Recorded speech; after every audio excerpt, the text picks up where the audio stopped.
On the 1st of May 1984, an intermodal train heading for Scotland split on the approaches to Carlisle station. The fast thinking and professionalism of Signalman Taylor meant that fatalities and an absolute disaster within the station was averted, with the back end of the train running without brakes onto the Carlisle goods line. It did cause a mess, but at least the station was saved. 40 years later, his family, with the help of GBRF, have commemorated their father and his action by the naming of locomotive 66308.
perfect sort of, yeah. Bright today, isn't it? Yeah. Are you looking at me just for your iPhone? So just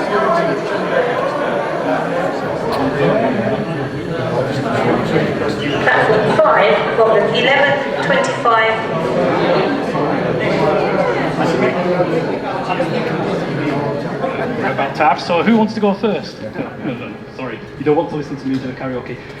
So, welcome everybody to Carlisle. My goodness, what a fantastic, gorgeous day. We have all this sunshine.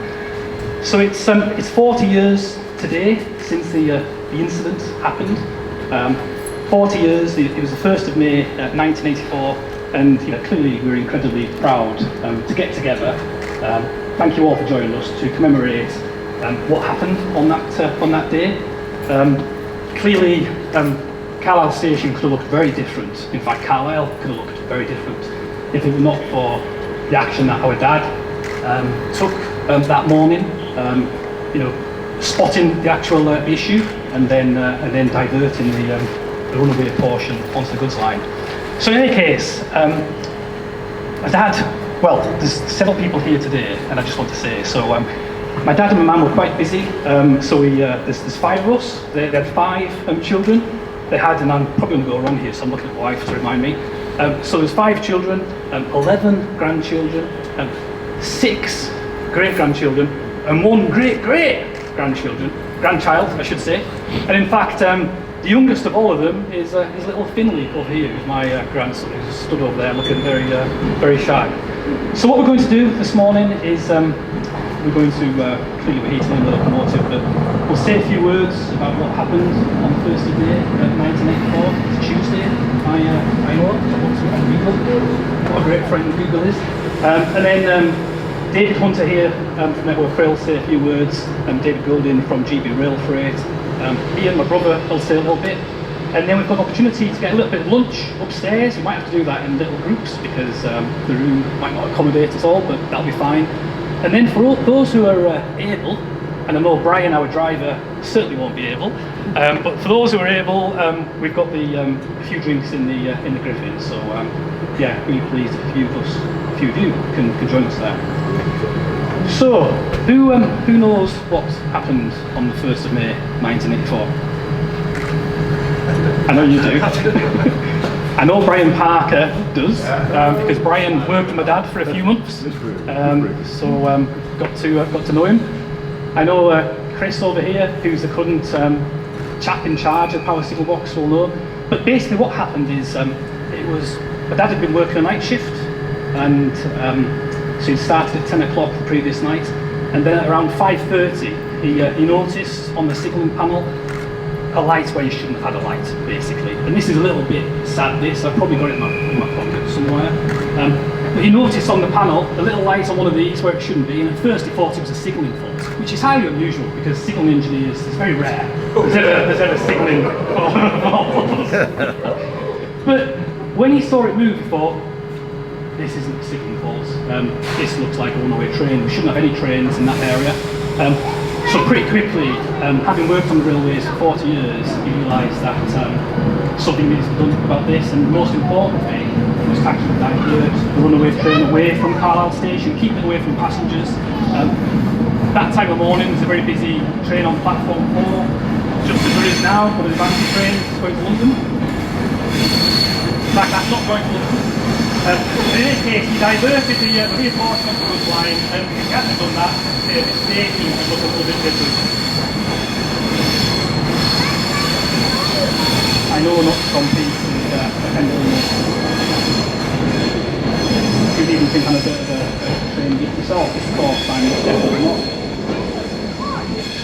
So in any case, we're just so proud, all of us are really proud of the action Dad took. Now, at the time, I would have been, what age was I? 16? Ian's a lot older than me. Margaret's definitely a bit older than me. So Ian, what do you remember from that day? I don't remember being that much older than you. My main recollection of the morning was coming downstairs and my dad sitting at the breakfast table, which obviously was a bit strange when he'd been on nights. I was sitting eating my breakfast and my dad had his head in his hands And this sounds a bit blasé to say now, but he says, what a night I've had, boy. He said, I've had to put a train in there, didn't run. Well, what you got to remember, those that didn't know me dad, he lived and breathed railways, whether it be model railways, full-size engines, foreign steam trains, you know, length and breadth of the country. He talks about trains all the time. So when he said I'd put a goods train into Denton Home, I just went, all right. And I went to work. It wasn't until I was driving over Denton Home Bridge, I see crowds of people looking down at the river, that I thought, hang on a minute, this is actually quite serious. And then I went to work. My boss said, listen lad, you better go home.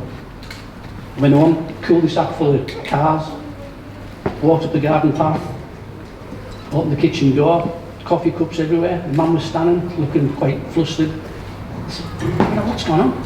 Oh, she said, what a day we've had this newspaper here at 7 o'clock, another one here at 8, TV channels at 9 and 10. I said, where's that? He was in the back garden. I looked out through the window and he was being interviewed. And I remember looking thinking, he looks different.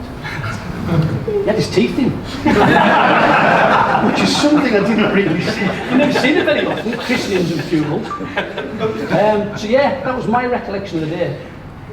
But immensely proud of what he'd done. I mean, I think like the clip that's on YouTube's down as 4 minutes from disaster.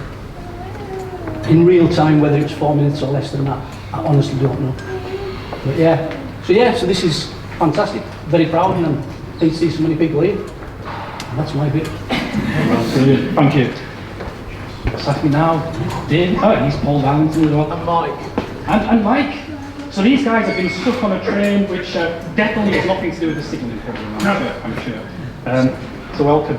So David, I think this is David Hunter from Network Rail. I think you'd like to say a few words. Thank you. I think it's interesting to hear the recollections of what happened after the incident. We've learnt a lot about what happened in the lead up to the incident and what happened during the events of the incident. But the softer part of it as to what your dad felt when he got home is something that I've not heard before. So it's quite interesting seeing that part of it. And today our HR processes would obviously help with counselling and all of those things. But back then, as you say, your dad just sat at the kitchen table and, you know, I think I put a train into Denton Home and, you know, I've caused a bit of an incident or averted more of an incident. So it's interesting to hear that bit. And let's not forget that 40 years ago this morning, the front half of that train would be sat over in airside in the engine and the first few vehicles, and the back half was in the River Caldew with a number of people crawling all over it, trying to understand what happened, going down to have a look because it's something really unusual. Still the contents. What the Guinness? And then also how we were going to recover, you know, the incident, you know, the vehicles as well. And today our safety systems, both on the train and signalling, would hopefully help prevent that type of incident from happening. But the one thing that does remain constant is our signallers, and I always refer to it as teacup. There's a lot of tea when it comes to signal boxes, but it's thinking correctly under pressure. And that's what your dad was doing then. There was a lot of pressure, what do I do? And he had seconds to make that decision, which way do I send the train? And we've got some new signallers here that Phil James and I were talking to this morning, and that's the type of thing that we need to make sure that they're able to do, is react when something out of the ordinary happens.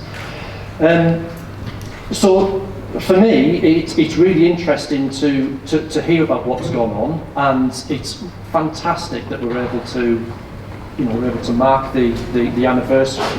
And I'll hand over to David Golding from GPRF. So thank you. My name's David Golding. I'm the asset director from GPRF, and we own the asset behind us. I'm here representing John Smith, our founder and chief executive officer, who is a railwayman known to many of you, I'm sure, because he's a bit of a legend in the industry, and he sends his humble apologies that he's not here in person today. He was dragged in about 3 different directions and really couldn't have been, but he tried to move heaven and earth to be here because this story and our association with it is something that would be very close to his heart. I'm here representing him because I'm the only director in the business who's called David,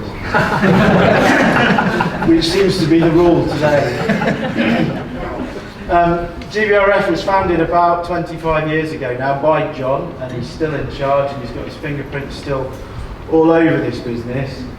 And he built this business with the core traditional values at heart, and the story itself plays out a number of those values, I think, which we still recognise in our business and we still look up to. But certainly Bill was empowered and trusted back in the day, and made a really informed choice. It must have been quite a courageous decision, because he must have known that one way or the other something bad was about to happen, and he had a choice about potentially how bad it was going to be. And often in these circumstances, hindsight wins out on the day.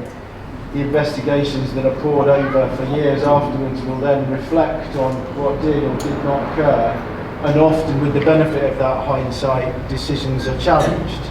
I've got a military background, and often battlefield decisions are talked about and reflected on in court, but you can only work on the information that you've got at the time, and Bill did exactly that. And I think even with hindsight, we'd all recognise he did the world a favour 40 years ago today. This place wouldn't have been standing, we wouldn't have been standing here, and a good number of people would have lost their lives. So a bit of wreckage in a river was a very small price to pay. And he must have been very fleet of foot to watch one portion of that train through some points and then throw those points to throw the runaway portion in a completely different direction. Timing is everything. So it's a huge privilege to bring one of our newest assets to this iconic railway station today. This locomotive is recently converted. We brought it across from France with about 10 others from Europe and converted them onto the UK specification. So 66308 used to be a class 77 French locomotive about 6 months ago, and has just been through our works and joins our fleet of now about 110 class 66 locos, and long may that continue. We're a growing business and hugely successful.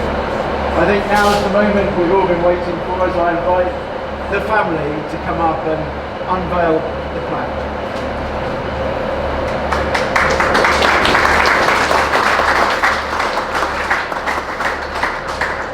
So I've not done this before. Okay, here we go then. All right. Wow.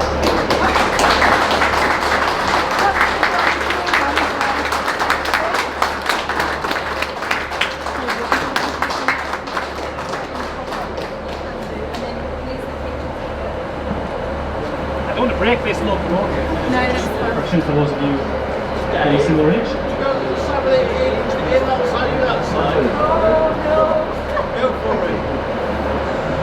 Okay, so you'll hear that a lot of us talk about our dad as Bill Taylor. All of his colleagues knew him as Willie Taylor. So that was clearly what we should call the locomotive.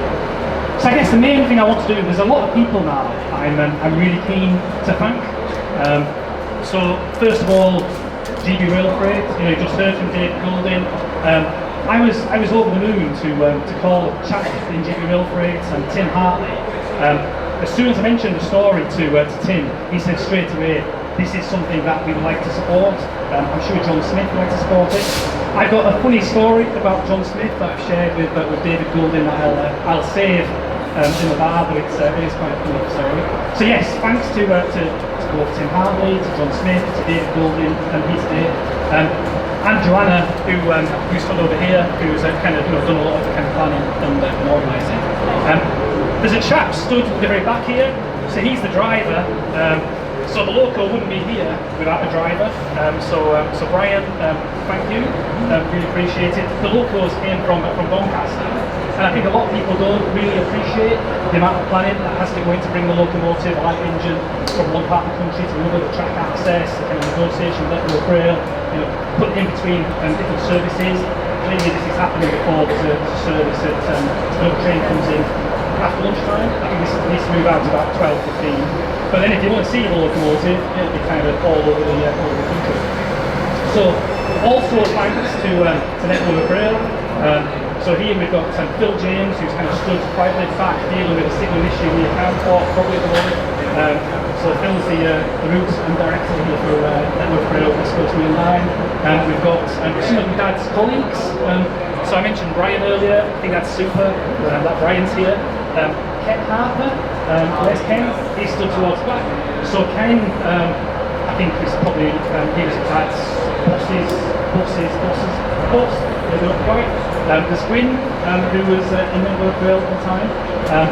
But then, you know, big thanks as well to David Hunter over here. So David is, there's a lot of organisation for something like today, and David's just made it so much more straightforward. And you know, he said on several occasions, don't worry, just let us know, you know, this is an event for you and your family, you need to support it. So, you know, really appreciate it.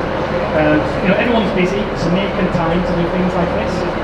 So this is a problem now, you know, thanks. I've got to look around and make sure. So Network Rail, GB Rail Upgrade. So then the next group of people I want to thank is everyone else. So I've got nieces over here, Grace, Emily, Finley, grandson, daughters, you know, Rachel, my wife, Ian, my brother, you know, Paul. Paul wrote the article, he's probably all the work. And everybody else who's here, those people have travelled quite a distance, so like here, way down south, delayed a little bit. 4 o'clock this morning, you were right, well, you know, we'll definitely have to get to that pub. So yeah, so thanks everybody. So, I think what we're going to do now is to take more photographs. We've got a present for you. Brilliant, thank you.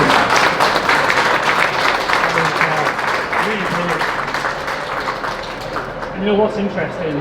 My daughters are big F1 fans, and orange is the colour of the McLaren. So it's like, couldn't be better chosen. So thank you so much, everybody. So yeah, delighted if as many of you as possible could join us for a sandwich upstairs. But before that, we'll take some more photographs, and then we have got the Griffin upstairs in the gallery. So thanks for being everyone. Thanks for joining us.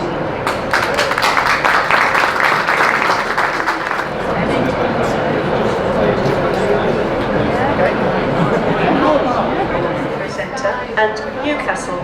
This train is formed of 2 coaches, platform 6. Anyone else want photographs? 1206 Avanti West Coast.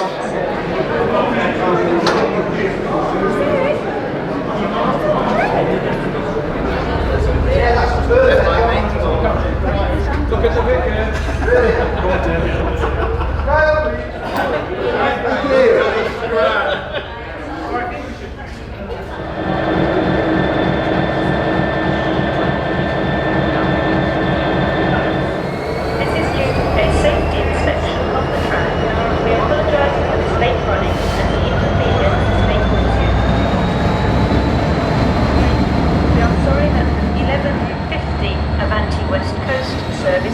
Glasgow Central is delayed by approximately 54 minutes. This is due to a safety inspection of the track.